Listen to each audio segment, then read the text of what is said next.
Welcome to Starlight Radio Dreams, the comedy show with a podcasting habit brought to you by our backers on Patreon. This episode is The Invisible Detective, written and directed by Ansel Burch, featuring the vocal talents of Kat Evans, Ansel Burch, and Jared McDaris.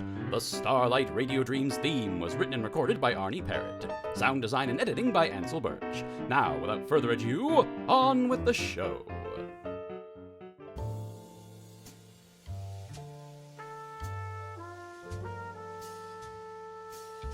It's late in the day here in the city of heavy coats. The air smells wet, and the light coming through the blinds is starting to change from golden yellow to blood red. It's the perfect sunset for a dead man like me. I don't know why I'm still loitering around here on Earth, but I've heard the bouncer for this place is a real goon. So, I should probably make myself scarce before something unfortunate happens to me. That's my mystery. How do I move on? And why am I here? In some ways, it's not that different from living, all told, tortured by the uncertainty of purpose in an unexplained and inexplicable world. Of course, now I don't have bodily functions or a mortgage, so maybe things aren't so dire after all. What can the enforcers of a nebulous god have on bankers? Still, what business might I have left unfinished? Who was I in life? Why do I have a magnifying glass? These are the questions, but this is a big city. You can buy a pancake at 3 a.m., but answers, those are harder to come by. So, I'm taking advantage of my newfound abilities to become a private eye. From now on, I am the Invisible Detective. It all starts when she walks into my office. Well, the office I'm haunting. I'm in no state to be seen, so she can't be here to see me. There doesn't seem to be anyone else around. Already a mystery. Why? I said, hoping for a clue as to what might have brought her here. Yeah, what the fuck was that? Clearly, I have an effect on people. Damn it, Izzy, if you're not dancing with the angels, I swear I'll buy you a ticket to that ballroom myself. Pull yourself together, Alice. There ain't no way nobody's in this office but you. Izzy didn't just go around handing out keys. Our mystery woman is Alice. From the sound of her voice, she's a woman from the other side of town, and from the rumpled look of her dress and the sleep-deprived twitch in her eye, from yesterday's calendar page as well. She pours herself a cup of coffee from a cold pot sitting by the window. Better cold than nothing. All right, Izzy. Now where did you put that notebook? The case of the missing notebook. Should be open and shut, and an easy first victory against the evil unknown. There's a one-drawer filing cabinet in the corner of the office disguised as an end table. If the missing notebook is anywhere, I'll bet my ectoplasm it's there. Now, to take a look. Oh. What? Of course. Oh no, she's coming right at me. I'm trapped in the corner. She's got an intent look in her eye and a shake in her legs. What could she want from me, and what is she willing to do to get it? Alice, this is madness. You can't hurt me. I'm already dead. I just gotta chill. I gotta find that notebook and get out of here. She passed right through me, like a Studebaker through a dense fog. I'm okay. Now the filing cabinet is open. Another victory for the Invisible Detective. But what will I find inside? Aha! There it is. Izzy, as bad as you were at predicting what other people would do, it was never hard to get a read on you. Case closed. Not bad for the first 5 minutes on the job. I could tell that Alice, too, had something more that she needed from this room before she'd be able to rest herself. Based on the sound of shoes in the hall, it seems rest is not on the agenda for either of us today. Somebody's coming. Hello? Ah! Who's there? I got a gun here in my pocket and I ain't afraid to turn nobody into Swiss cheese right here. Right back at ya.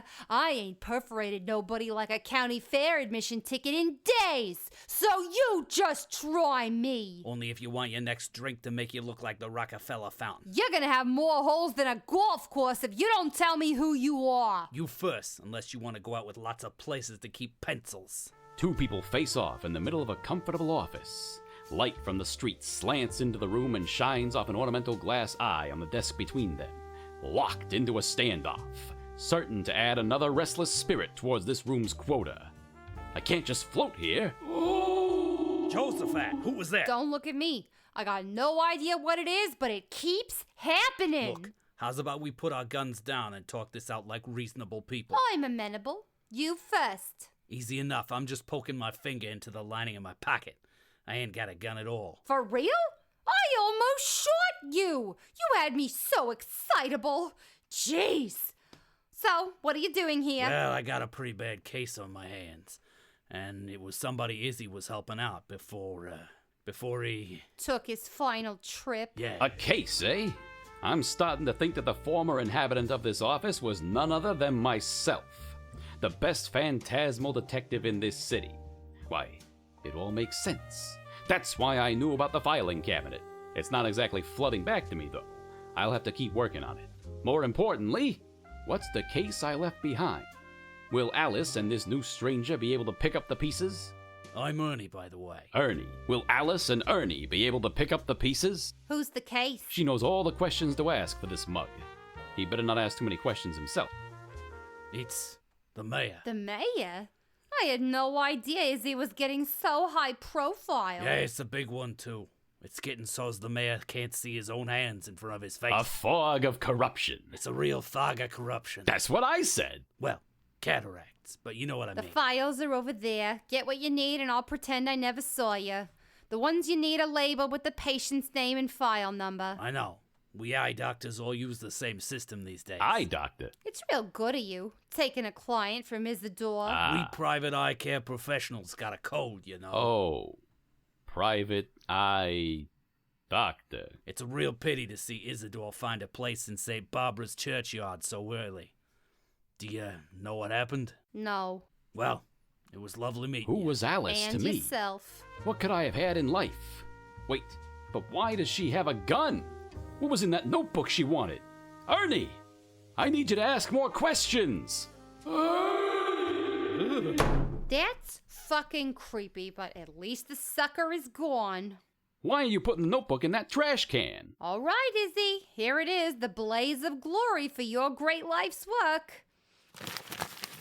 Not sure why this was so important to you.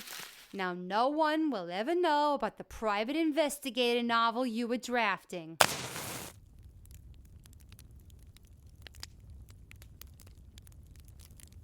Rest in peace, buddy. Oh.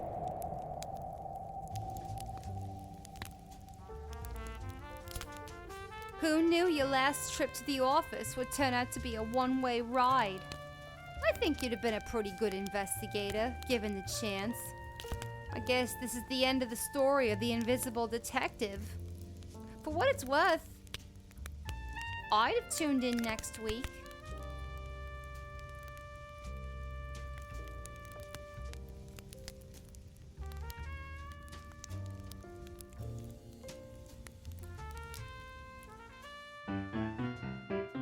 Thank you for joining us for Starlight Radio Dreams, the Nothing to Do with the Holidays show. Our next live stream, March of the Pandas, another Pandaversary. It's coming up on Friday, March 25, so get your tickets now at starlightradiodreams.com. Until then, keep laughing and keep dreaming.